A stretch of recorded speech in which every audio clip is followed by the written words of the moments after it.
Gloria a Dios.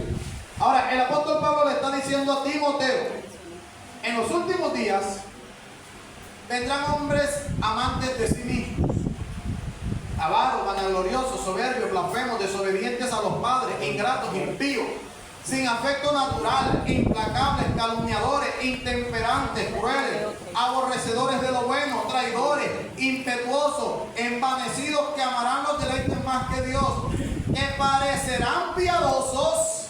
Escucha, Pablo no está describiendo personas fuera de la iglesia. Pero tremendo, hermano. Esto me asusta, me aterra.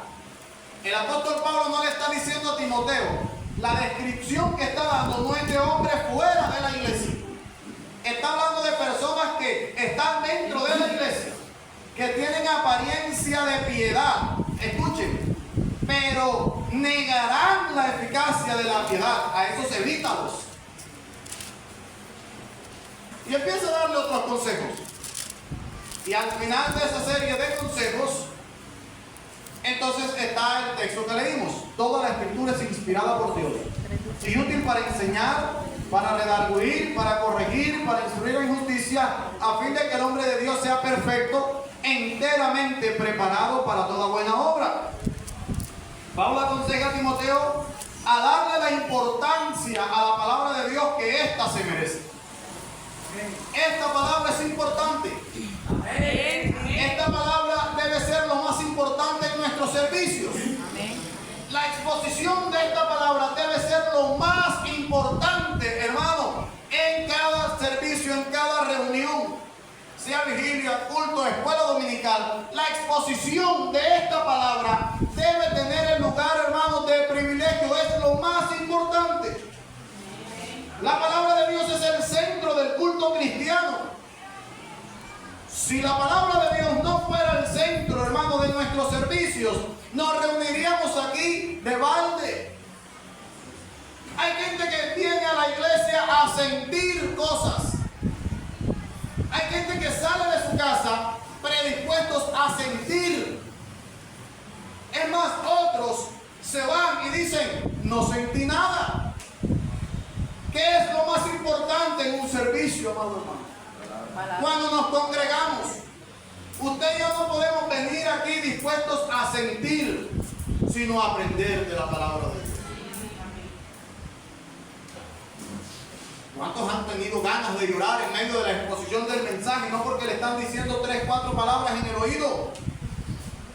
Ahora, amado hermano, la Biblia dice: los que anotan y los que confirman si lo que se está diciendo acá es verdad.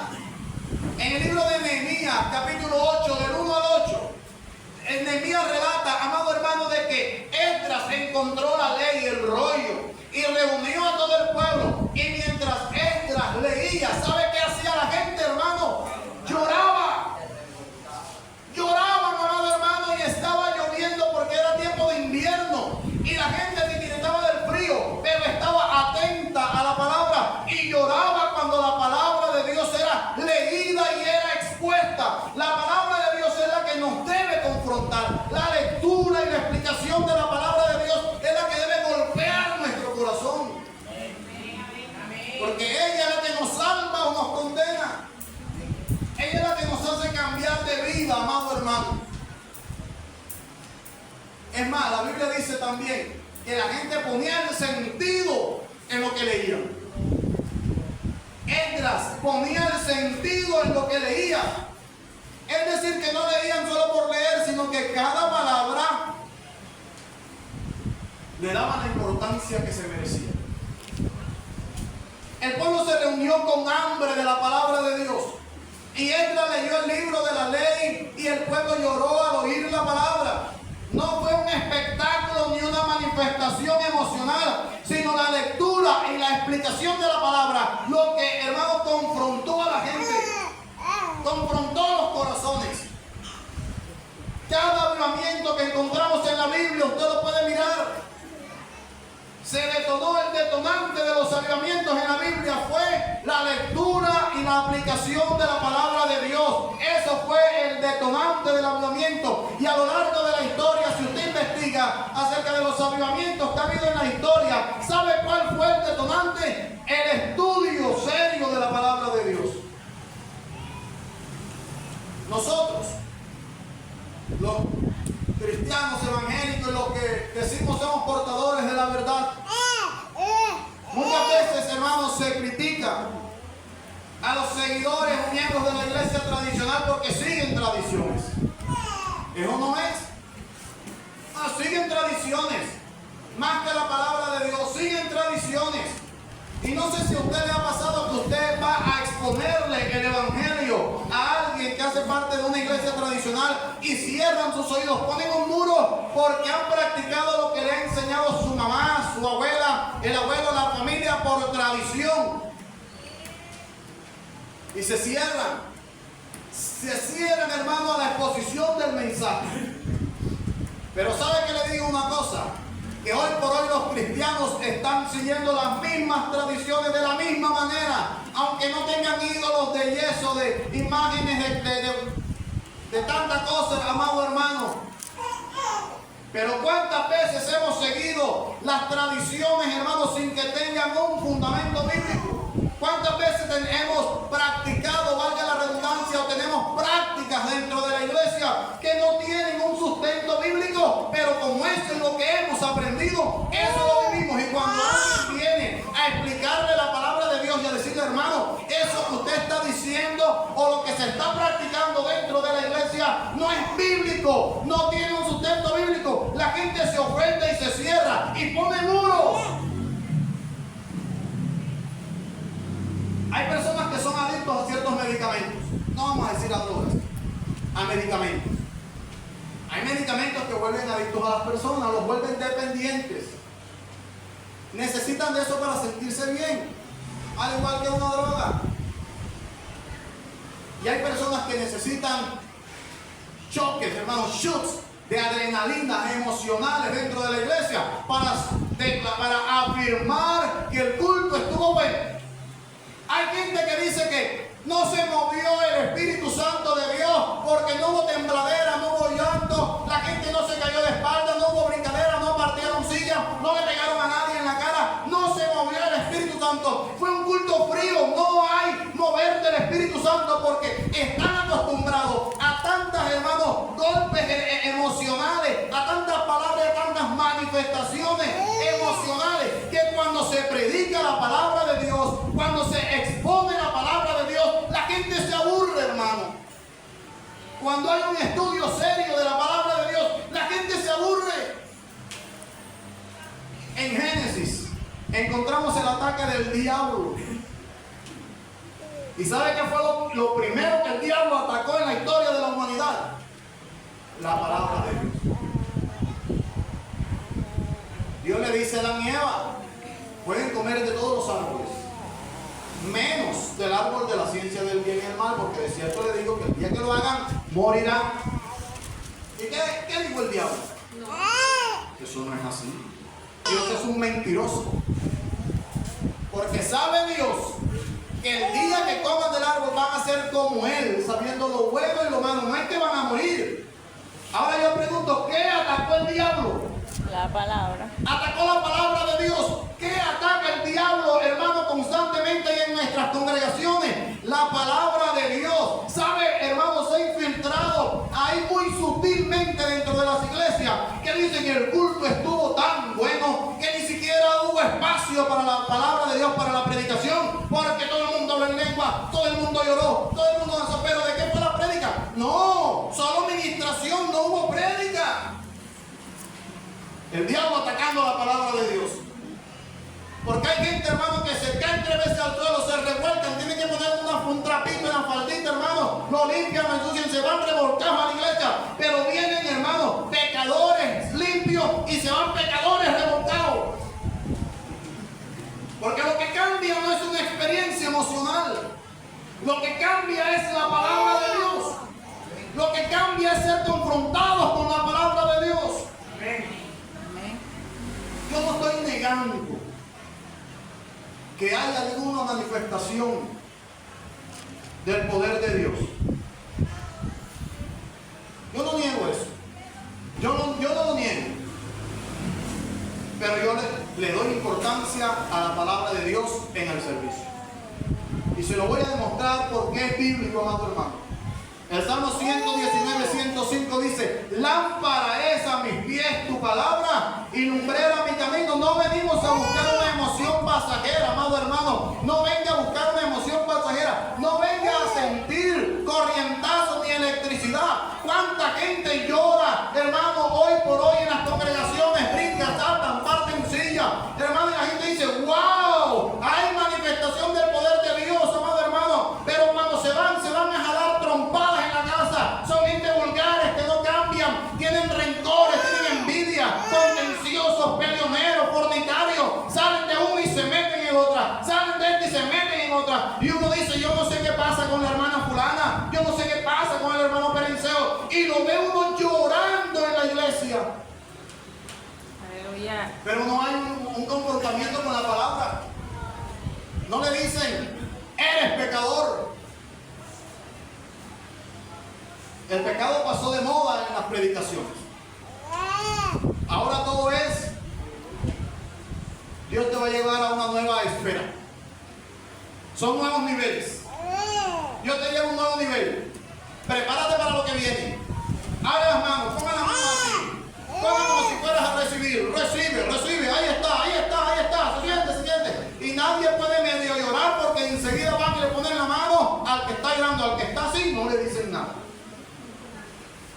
La palabra es la fundamental guía en nuestra vida, no el sentimiento momentáneo.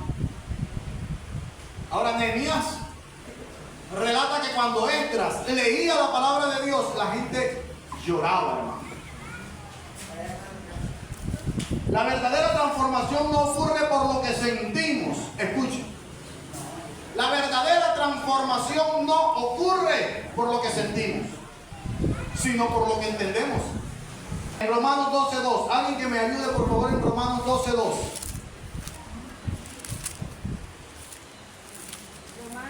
Romanos 12:2. No os conforméis a este siglo, sino transformaos por medio de la renovación de vuestro entendimiento, para que comprobéis cuál sea la buena voluntad de Dios, agradable y perfecta. ¿Cómo conocemos la buena voluntad de Dios? La que es agradable y perfecta.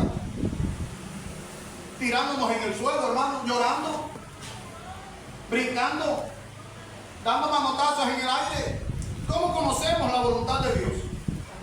La palabra de Dios, pero si no hay una buena exposición de esa palabra, ¿cómo vamos a entender cuál es la voluntad de Dios?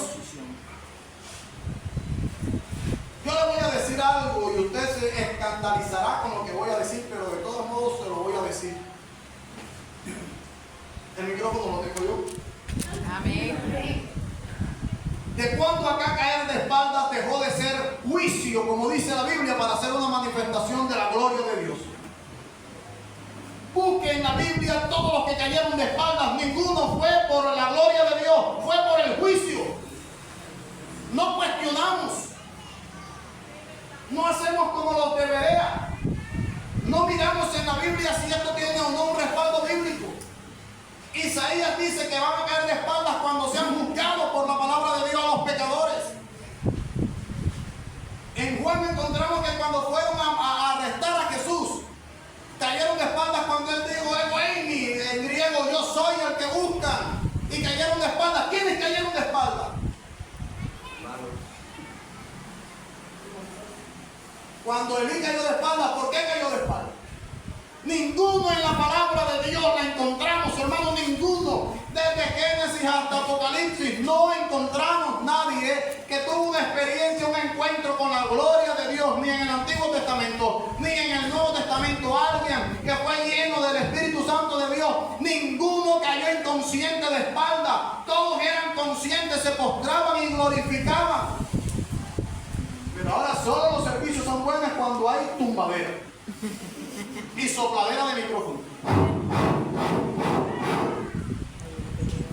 Si no hay eso, no está el culto bueno. El mejor servicio es donde se expone la palabra de Dios. Amén. Donde usted y yo nos confrontan con nuestro pecado. Amén. Cuando venimos aquí, hermano, siendo cristianos evangélicos, aleluya, gloria a Dios, y llegamos y tenemos, como dice el apóstol Pablo a Timoteo, apariencias de piedad, hermano, pero tenemos por dentro rencores. Y el pastor habla acerca del rencor. Eso, hermano, la predicación entonces habla acerca de la envidia, y nosotros tenemos la raíz de envidia, tenemos la raíz de la amargura, tenemos, hermanos, ciertas cosas, áreas que no le hemos entregado a Dios, y por más que soplen en el micrófono, eso no va a cambiar, porque nuestro entendimiento se renueva, es con la palabra de Dios. Amén. Juan 8 del 31 al 32. Alguien que lo lea, por favor. Muchos buscan sentir a Dios, pero no quieren permanecer en su palabra. No quieren permanecer en su palabra. Dijo entonces Jesús a los judíos que habían creído en él: si vosotros permanecéis en mi palabra, seréis verdaderamente mis discípulos. Y si conoceréis la verdad, y la verdad os hará libres. ¿Qué nos hace libres? La palabra. ¿Qué nos hace libres del pecado? El pecado en toda su expresión. Llámese como se llame. Llámese adulterio, llámese mentira, llámese engaño, llámese amargura, llámese vagas pasiones, llámese como se llame. ¿Qué nos hace libres del pecado? La verdad. Y el Jesucristo dijo, el que dice, y la verdad os hará libres. Pero ¿a qué se está refiriendo? ¿Cuál es esa verdad? El libro de los Salmos dice, la suma de tu palabra es verdad. La palabra de Dios es la que nos hace libres. No vengamos a la iglesia esperando sentir algo. Vengamos a la iglesia esperando aprender algo. Se ha perdido el sentido del nombre de nuestro servicio dominical. Se ha perdido el nombre, el sentido. ¿Cómo se llama este servicio? Escuela, hermano. Pero se viene a hacer de todo menos a aprender. Pero venimos a la iglesia buscando cualquier cosa menos aprender. Amado hermano, hay gente, y les decía ahorita, que se acostumbre el peligro de ciertas iglesias, de ciertos predicadores, amado hermano, de ciertos círculos cristianos, el peligro, hermano, tan fuerte, hermano, que hay, de que cuando se predique todo el tiempo, hermano, ahora viene la administración, ministrar, y uno por uno, y a cada uno le tienen que decir algo. Busque en la Biblia cuando habla de ministrar, porque yo le digo, hermano, hablamos de los de la iglesia tradicional porque siguen tradiciones y no la Biblia. Pero nosotros estamos iguales. Busque en la Biblia. Cuando se habla de ministrar, y usted se va a caer de espalda, pero usted se va a asombrar. Cuando se habla de ministrar, se habla de un servicio en la iglesia o de ministrar la palabra de Dios. Cuando la Biblia habla de que los apóstoles ministraban, ¿sabe qué era lo que ministraban? ¿Qué ministraban, hermano Jaime? La palabra de Dios. Y hoy por hoy decimos, hay una administración porque ahora se dejó de predicar la palabra de Dios.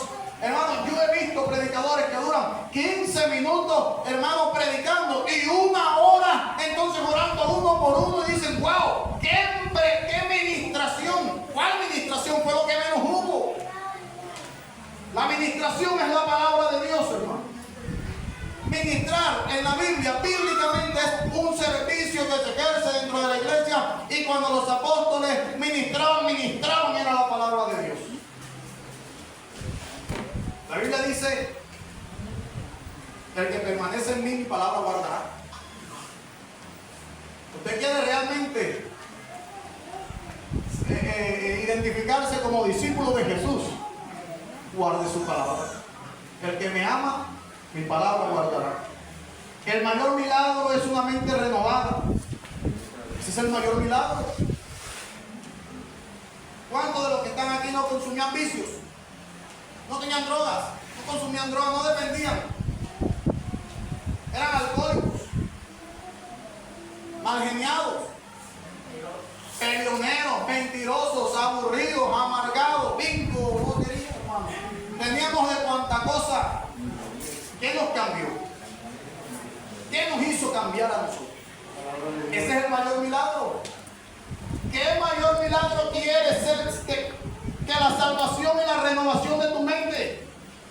Hermano, pero ¿cuánto no se destruyeron o estuvieron a punto de destruirse por el alcohol. ¿No es eso un milagro? ¿No es eso, hermano, que alguien que no podía dejar de consumir drogas hoy conoció del Evangelio y dejó de hacerlo?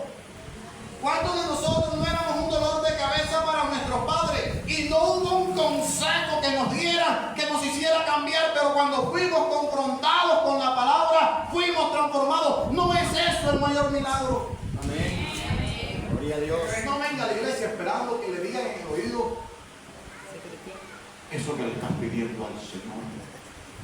Muy pronto llegará. Pues le digo, hermano, yo no desconozco eso puede suceder en algún momento que Dios determine, pero es Dios. Aquí no forzamos nada, lo que vaya a suceder, que suceda, que es Dios.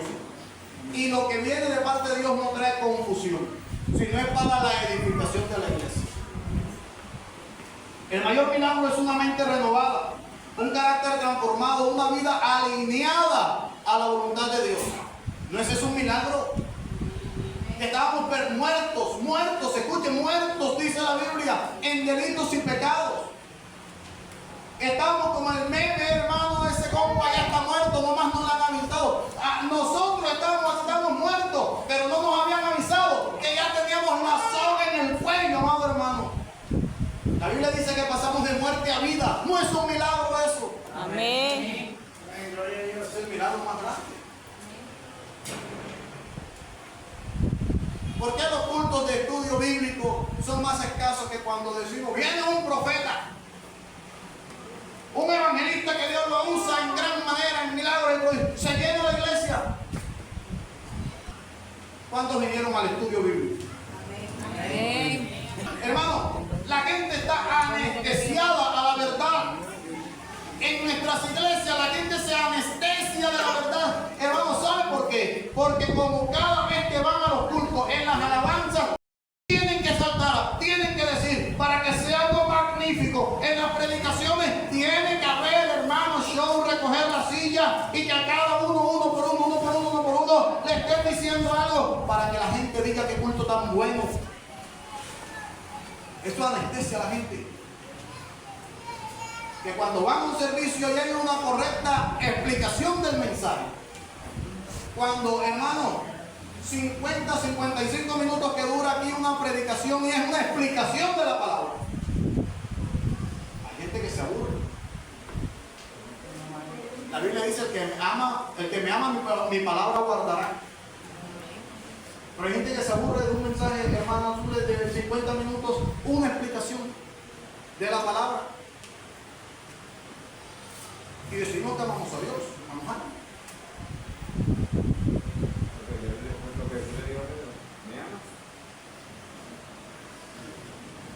Ahora, hermano, esa es la línea por la que en esta iglesia nos vamos. Yo no le voy a decir directamente lo que Jesús le dijo a los discípulos. ¿Y sabe qué le dijo Jesús a los discípulos? Maestro, esa palabra que dijiste fue muy dura, la gente se fue. ¿Y cuál fue la respuesta de Jesús? ¿Ustedes sí le quieren ir?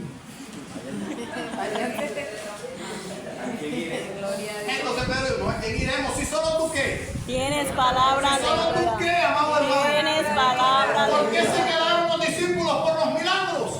Se quedaron por la palabra. Solo tú tienes palabra de vida. ¿Quién iremos, Señor? Si solo tú tienes palabra de vida. La palabra, amado hermano, es la que nos dio vida cuando estábamos muertos en delitos y pecados. Amén. La palabra es la que nos exhorta, nos redarguye, nos consuela, nos edifica, hermano, nos regaña, nos reprende, nos salva y también nos condena.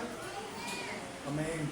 Los milagros no son el centro, sino una añadidura. Váyase a Marcos 16:20. Se lo digo de memoria. Por tanto, ir y hacer ¿qué? Discípulos, Enseñándoles que ¿qué? guarden. O sea que nosotros fuimos, o los apóstoles y los discípulos de los apóstoles hasta llegar a nosotros, tenemos, hermano, una gran comisión. ¿Sabe cuál es la gran comisión? Enseñar la palabra de Jesús. Jesús nos dijo, por tanto vayan y hagan muchos milagros y enseñen a la gente a hacer milagros y hagan un show, no, enseñen.